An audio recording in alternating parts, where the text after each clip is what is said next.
Hello, ladies and gentlemen, to my next Let's Play. Today we'll be playing a hack known as Super Metroid Oxide.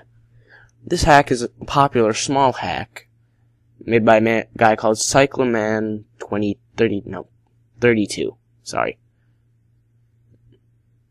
I guess we'll just go right into it, shall we? Here's our title sequence.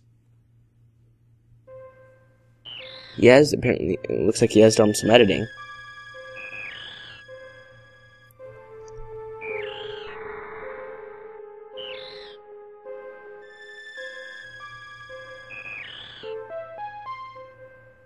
Changed it to just Metroid.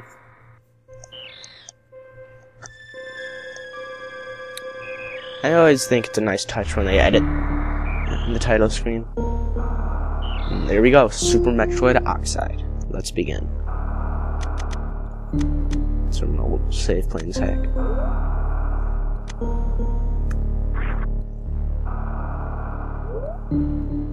Start right off on Planet Zebs in the blue surface.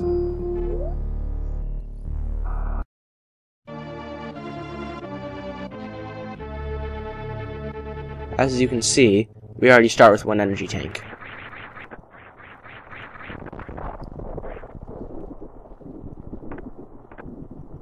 I'll run around here, run around the landing site and collect a few items before we move forward. Don't remember if there's anything in here we need to get. Can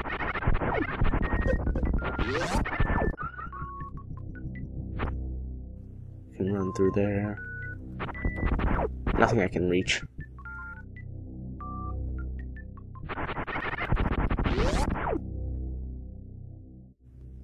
If you look, the beam firing speed is also astronomically fast in this hack.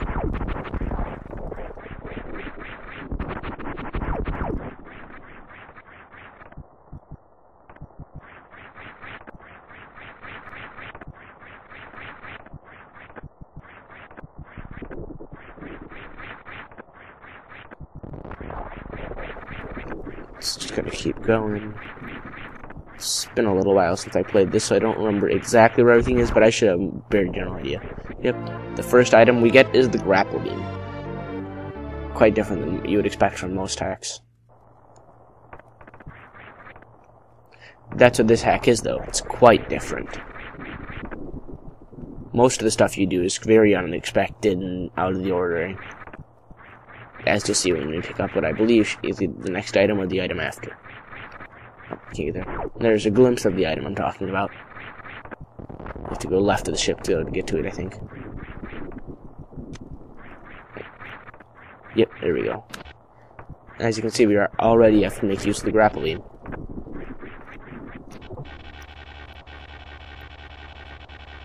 Just swing up here.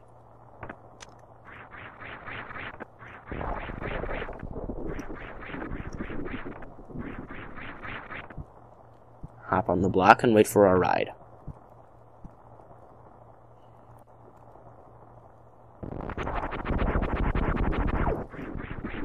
I thought it was kind of odd how the creatures of Zebs just let Samus ride on them for no apparent reason. You'd think it would shake her off or something. Nope, here, we get the item right here. It looks like a normal missile pack, but wait till you see how many missiles it actually gives us. That's where it gets interesting. We have 575 missiles. This is the only missile pack in the entire game. And it gives you more missiles than it looks like you will ever need. And last but not least is our spring ball. Yep, we are getting the spring ball before we have the morph ball. Which makes no sense. But it's the way the hack works. We fall through, and we're ready to move on to the next room.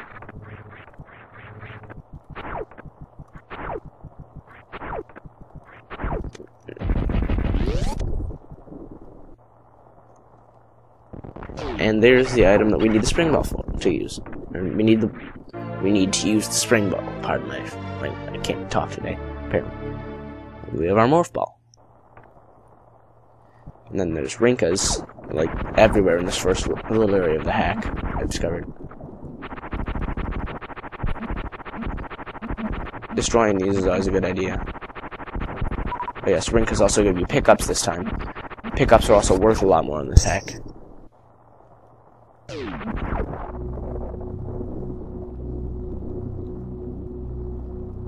And down we go.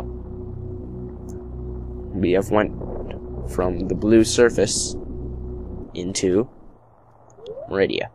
Not exactly the most inspired name, considering it's the exact same one as in the original, but whatever, I don't mind. Not every area has to have custom names. Using our spring ball.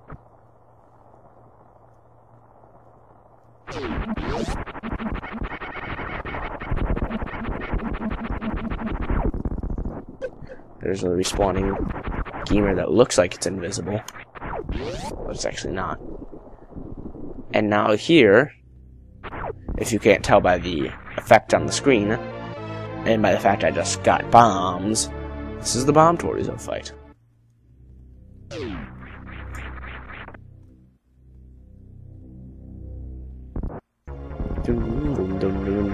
He does very interesting things with the music in this hack too. Like right there.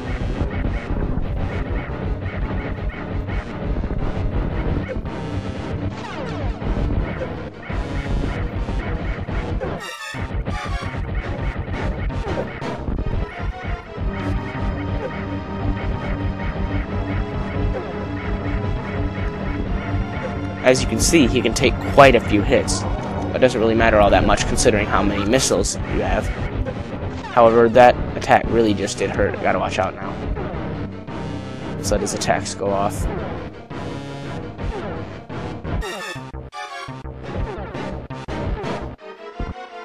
There we go. Keep moving. Now run around like a chicken with your head cut off, and we're done. What's weird is these spikes actually don't affect any. They don't hurt you at all. Even though it looks like they should. I always thought they should in this hack, because it would add a little bit more of a challenge, but this hack doesn't need to be challenging to be fun.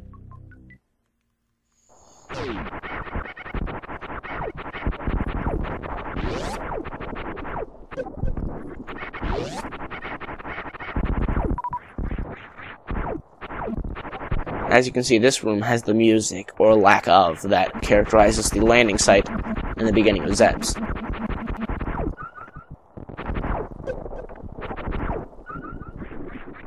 Let's continue on.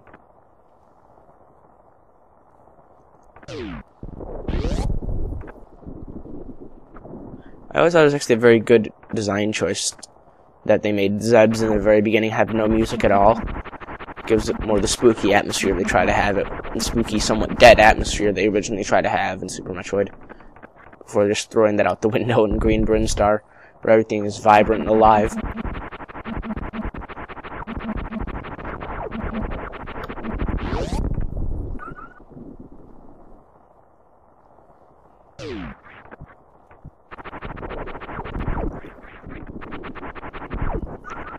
Like I said, in this first part of the hack, Rinkas are just about everywhere.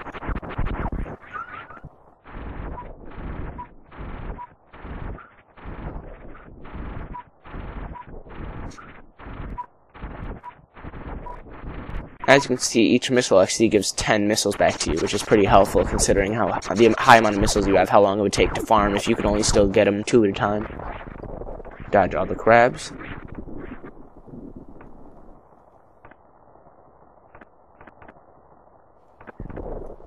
If you can't tell, there's actually a little bit of water in this room.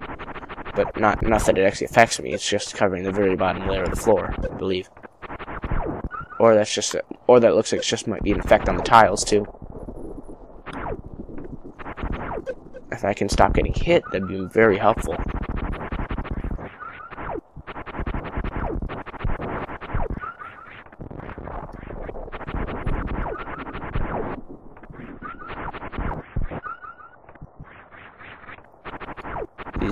These amoeba blob things are annoying because a lot of times they're very hard to hit.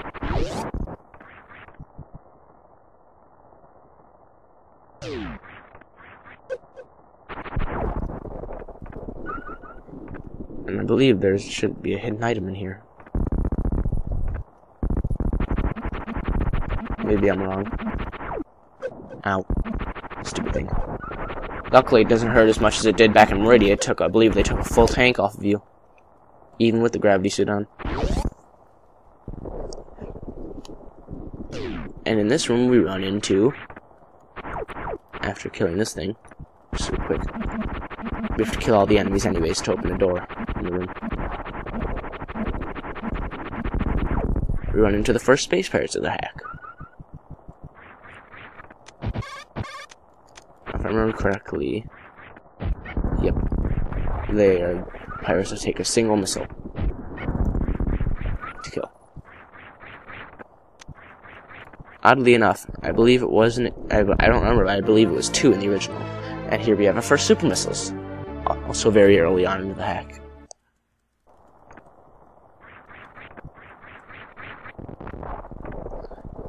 This hack, like most of the other hacks I've played, isn't meant to be super challenging, but more to be super fun.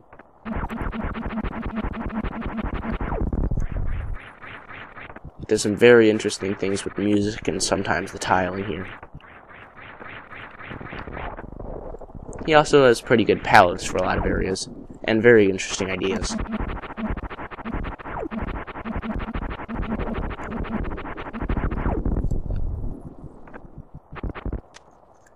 More space pirates. He's also good at making areas look suspicious when they actually aren't. Making you suspect that the items are there, but actually misdirecting you, because they are not.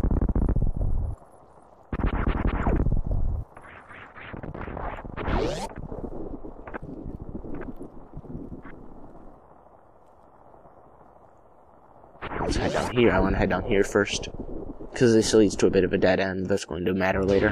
I just want to get out of the way. Grab our first actual E-tank of the hack that we didn't come with. Now, some of you might have guessed what boss this is, considering there's only one boss there's only 2 bosses where you enter the room from the left, and the tile set gives it away. But if you don't know, this is, yes, going to be Dragon.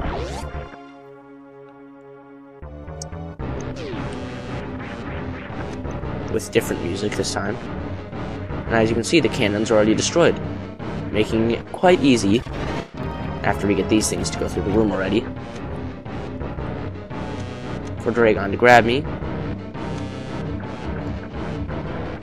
I'm going to let him grab me, so that I may fry him like a fish, in my single favorite way to kill a boss in any Metroid game.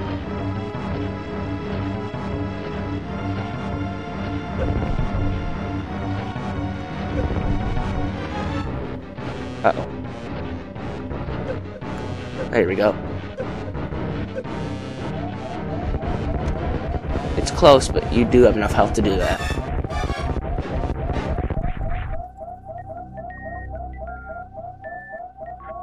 Don't even know I just said that. Of course I had enough health to do that, or those would have been dead. Grab the items that pop up real quick so we can shut up that stupid alarm. And grab the space jump. But we aren't quite through with this little dead end area. Sorry, adjusting my mic there. Up here, and we go through back here, and we have another hidden area.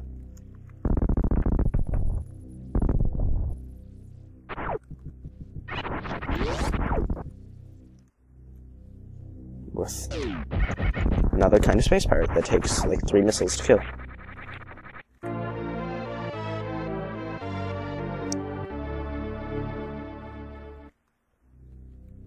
There's hidden items, like I said, just about every single place you could possibly...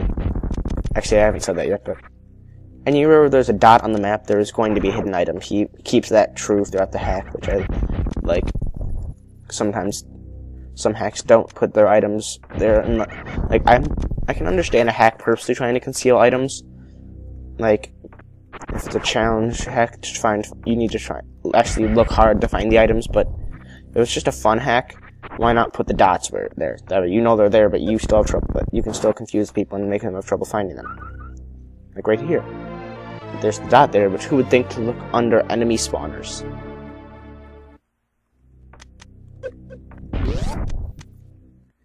Then we enter here.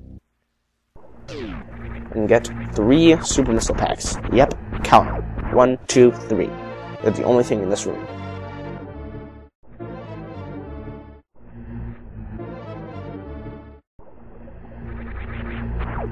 I'm a big fan of the hacks that aren't quite as linear and have a lot more item collecting, stuff like that. That's just how I work. Just get my health back real quick. And now we'll see why we originally came to, why this roadblock is actually here. We have the boss room. This is where the boss statues are hidden, and we're going to have to come back in the end game to go fight Mother Brain.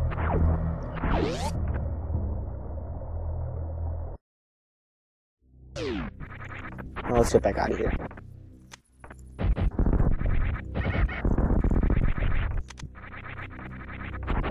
I wish any of these hacks had the fixed space jump, so that you can jump like you could in Zero Mission pretty much any of the time.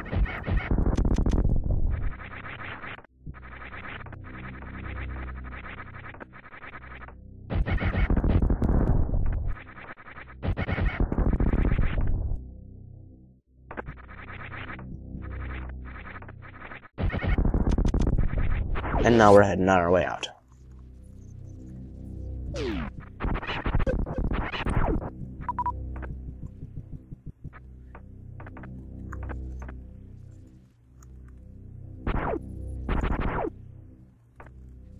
I actually think it's a pretty clever, but almost a bad hiding spot for something of that important. Because if people don't think to take sight cues, even though that is the only block like that in the room, if people don't know how to take sight cues, they might never find Mother Brain.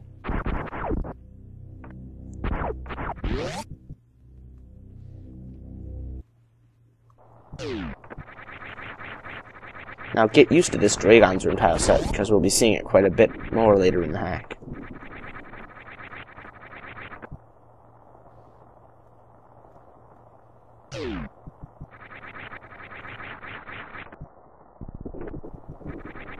Get my missiles refilled real quick.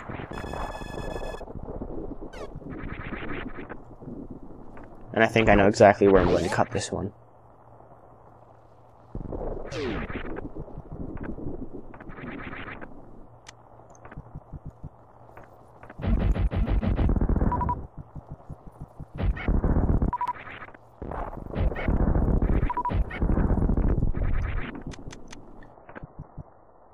Well, this is it, ladies and gentlemen. I hope you enjoyed watching, and have a nice day.